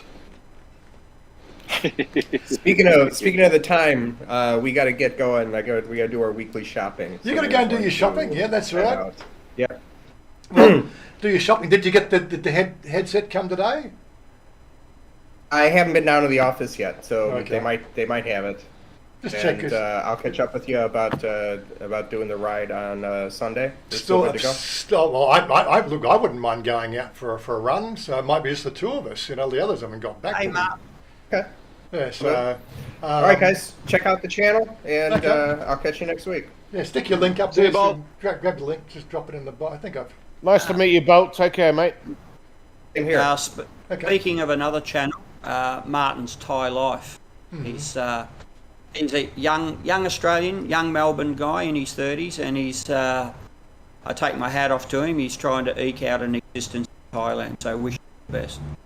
Yeah, he seems like a friendly enough fella. Yeah, he is. I've caught up with him a couple of times, and actually we had brunch with him 2 days ago or something, where he met my partner. So, no, really nice.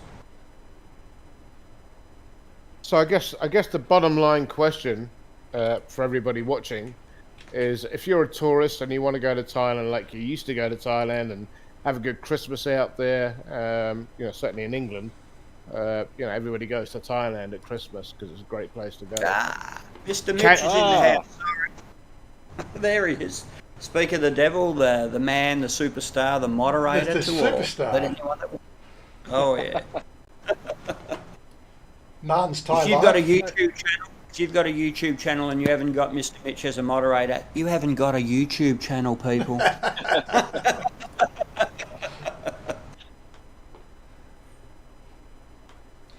Yes, that's right. Martin was out there. He was doing a cruise around in Pattaya. He's moved to Pattaya.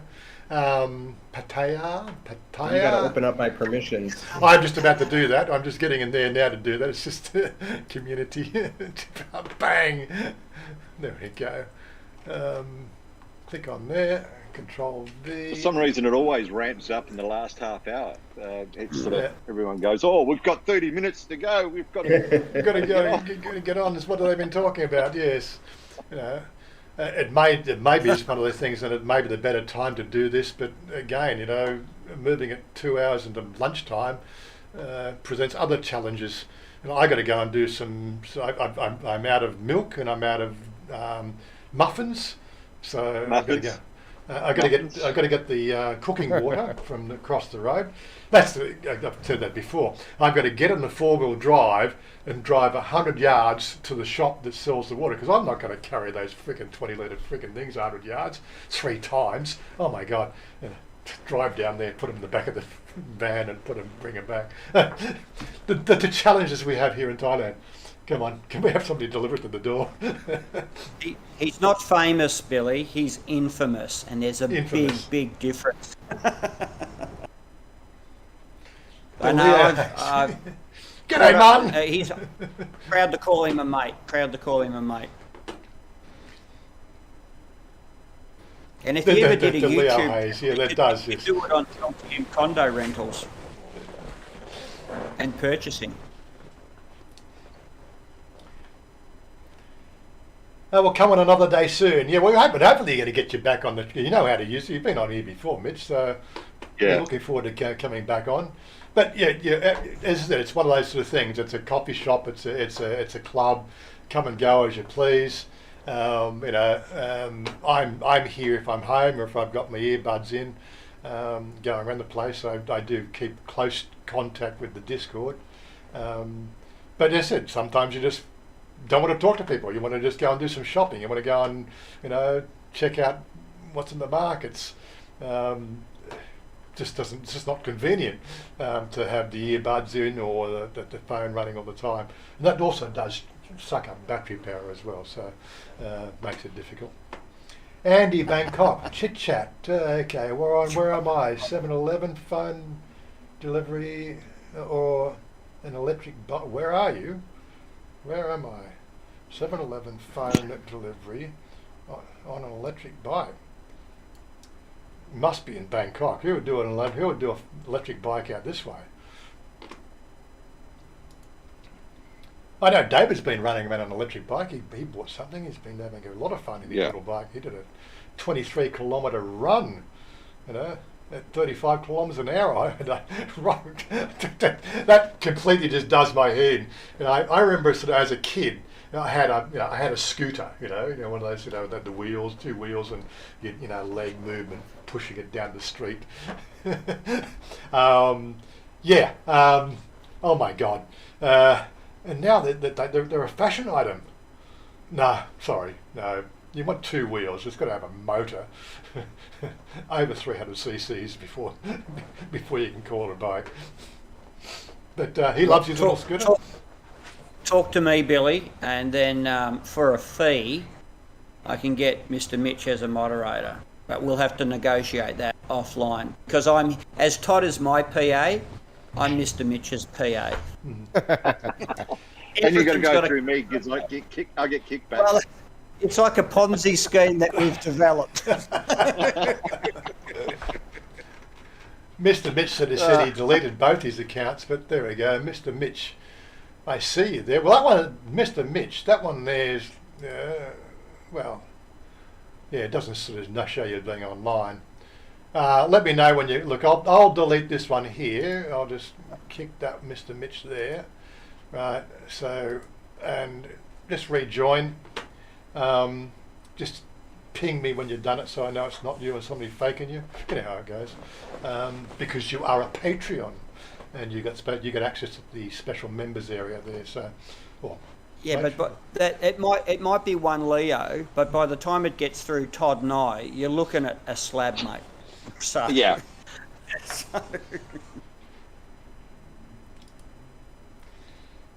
My prices are high. 1 Leo per year. 1 Leo per year.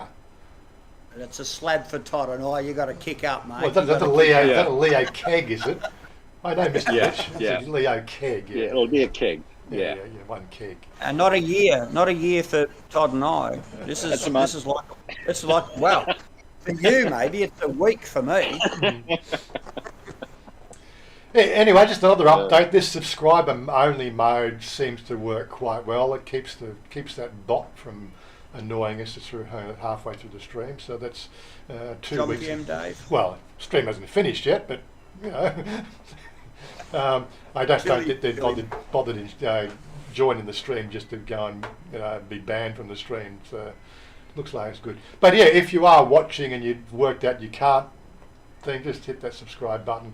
You can always unsubscribe when you finish the stream. You only got to be subscribed for a minute for it to be allowed to, chat. So it's all good. I don't put any sort of time stipulations on, or minimum time stipulations. That's better, Mr. Unlimited supply. Unlimited supply of free. Oh, yeah. Yeah. We'll all blame the autocorrect. But yes, we'll put some more thought into time slot and sort of see if we can do something too. Because I said, it's nice to have a bigger crowd. I know if I've done things at night time, or usually double the numbers at night when I've done nighttime things, because it just suits more people. But just really doesn't suit me, I'm usually halfway through a game or something. Well, what's your target audience, Wazza? Oh, I don't have a target audience. Well, then don't worry. Anyone that wants to watch. Yeah, anybody wants to watch. Anyone that likes chatting. Yeah. That's the whole idea. I think we do have videos, and the Susie one will go under the Bangkok Insider brand. Now that Bangkok's opening up, I'll start to relaunch that channel aspect. I just want to get some splash screen or thumbnail perfection in that sort of area, so that we can sort of make sure it's when people sort of see the videos up on the channel, they can determine the difference between the Bangkok Insider versus our normal daily life or weekly life in Thailand. Again, so people keep on saying, why don't you have the multiple channels? Well, because I don't want to be bothered with it, multiple channels doesn't do anything for me. This one here works. It's got a channel. We're all a gang, we're all a group, we're all fun friends. And if you don't like a particular type of video, don't watch it. I'll just try to make the thumbnails make sense to people so that they can choose when they see the notification. But that's it. It's all good. You miss Vegemite. Oh, well, I got a spare jar here, Martin. Come on up. You're always welcome. I'll even give you one of my spare jars. Marmite. But somebody was asking. Yeah, go on. He had his first taste of Vegemite the other day, and he went all right. Apparently, I wasn't there to witness it. But I had Vegemite on toast today, which is my want. Most Americans put Vegemite on toast as if it was peanut butter. And that's the biggest problem, of course. Yeah, you've got to start off small, people, and then build up to my level, which is an inch thick. Yeah. And with the plain salted chips on top, so you got that crunch with it. Oh, the crunch! I haven't had that for 5 years. I need to do that one again. Yeah.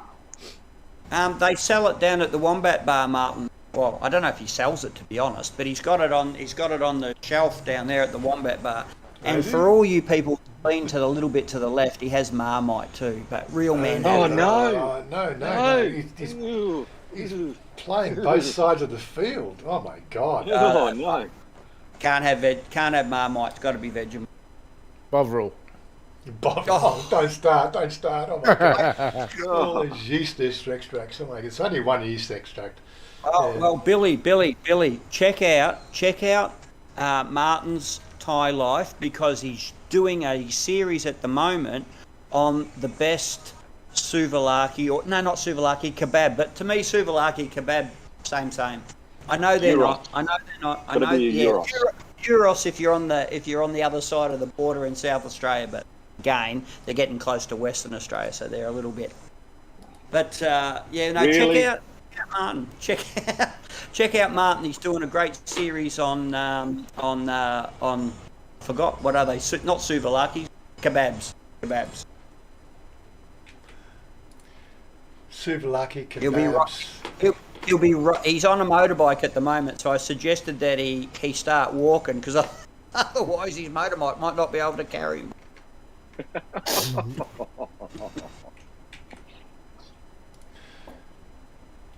There we are. I've just given Martin a spanner as well. Just with the verification process. He's a good lad. He can post his own links now. There you go. Pantry in Jomtien. Yeah. There's a few of them.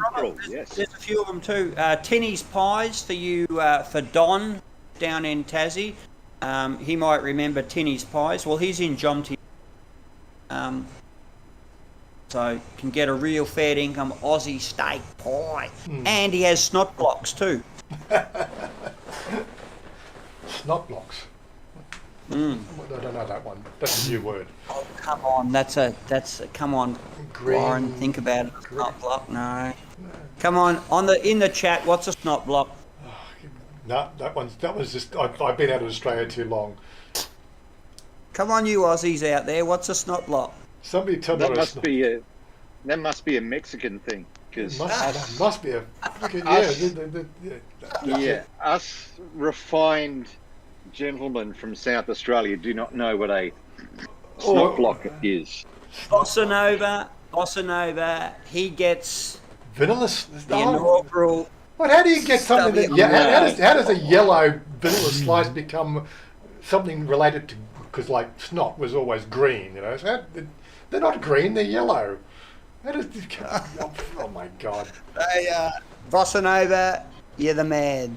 It's a vanilla slice snot block. Yeah, well, it's you call it a snot block. Yeah, custard tarts. Yeah, I didn't think it was. I've never heard him called that.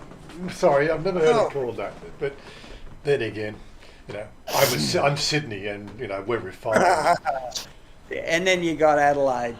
Adelaide talk with plums in their mouth. That's it. How do you say?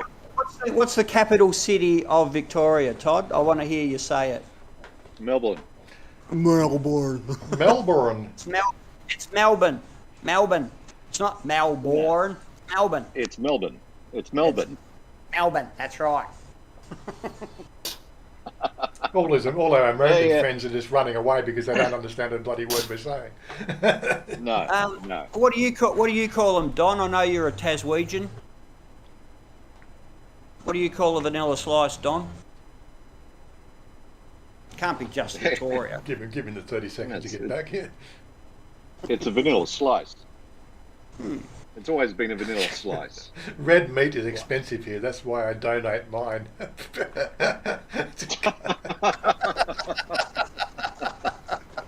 It's the price you pay, Mr. Mitch. It's the price you pay.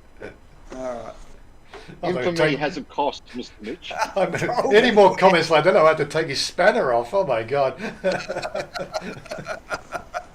That's all right, Don. That's all right. Maybe it's just, you know, Victorians, you know, we are a cut above the rest. I'm with you, Don. Keep fighting back, mate. You've got to be on my side. Yeah. Anyway, we do hope that that Thailand's tourist industry does revive with some bar action. So our next trip into Bangkok is going, and our next boys' night out, we're planning for the 5th of November, so we should have something new on the cards with that one. I'll be taking my camera gear in, and might do a bit more touring around the Bangkok area. Whether I ride in or not's another matter. I actually didn't mind the ride in. The ride was pretty good in. It's just that, getting wet on the way back out wasn't so much fun.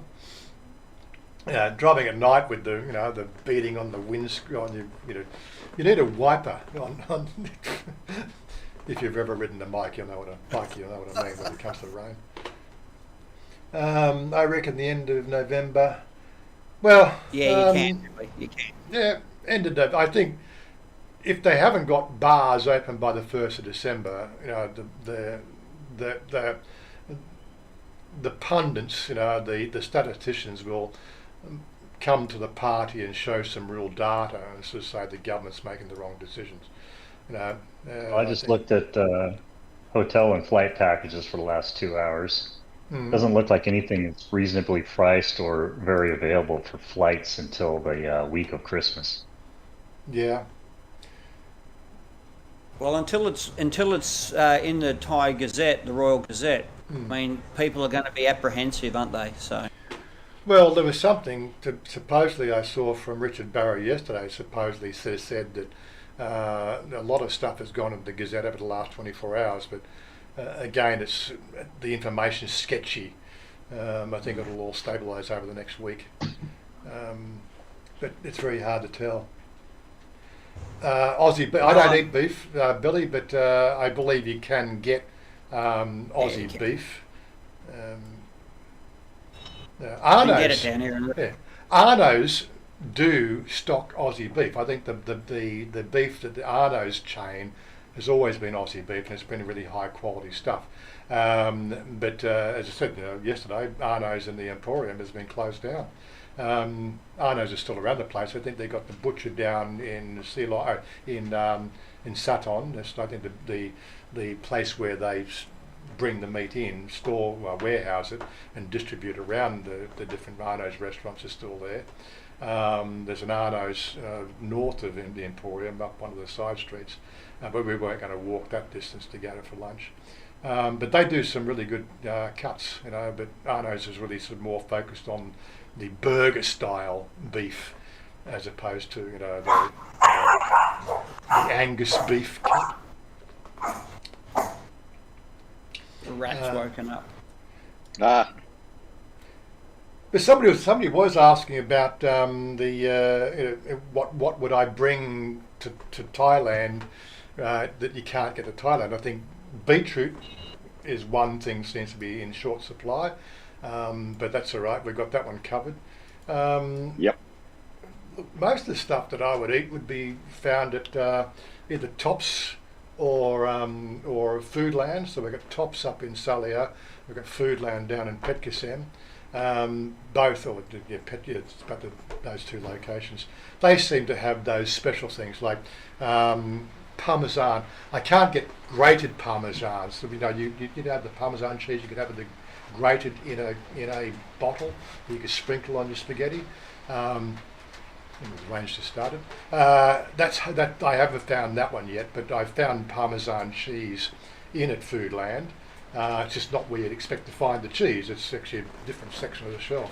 But I'm going to have to remember to freeze the damn stuff because it doesn't keep in the fridge. I bought some really nice yogurt. It was Danish yogurt in at Tesco Lotus the other day, Billy. Absolutely, and it reminded me of the yogurt and the Tasmanian yogurt from the Tamar Valley. It was pretty good. Not as good as the Tassie yogurt, but was up there.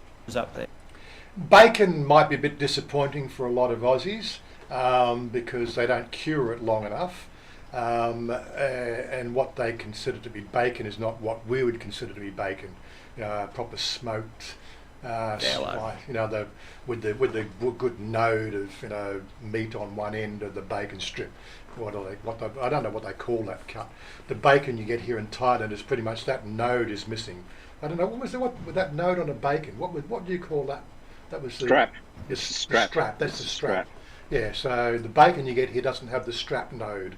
It's just the tail of the bacon piece, and invariably it's not cured long enough. It doesn't have that real saltiness to it, and it doesn't crisp up as well either for some reason. I don't think that's part of the curing process. But well, as you know, Wazza, I'm into smoking, the offset smoker, with the charcoal and everything. That's one thing I'll be doing, is I'll be smoking and curing my own bacon. Good. So we'll have a bacon supplier up here in Salia. Good. Oh yeah. Oh yeah. Not me, Billy. Yeah, shipping it down to Jontiam, shipping it to Rayong, I'm sure. Oh well, Mayor Groves will want some. I know that. I know he will put an order in. But yeah, that is one thing I will be doing, is making my own bacon. So, Billy, do we wear sunscreen? I don't, but on your salami, look, I made a big bag bowl the other day, and I had Hungarian salami. I don't like the parmesan that Wazza talks about, but I managed to buy the fresh parmesan, shaved parmesan that was, sealed in the packets like I do in Australia. So all that's there. I mean, basically, whatever you want in Australia, you can buy here. With the exception of beetroot for Wazza. So he gets that specially imported on charter flights. So, I actually found where the vinegar was in the shelves in Big C. you found it. I found the vinegar. Awesome. Seriously, why is it located here? It's not a sauce. Since when does vinegar become a sauce? It's a condiment. It's not Of sauce. Well, I suppose it is, but you don't pour it. Oh yeah, I suppose if you're in England, you pour it over your chips, don't you? I love vinegar on chips. I do. I'm with our English friends. I love vinegar on chips. Yeah, but I said where you'd expect to find that is your lunch.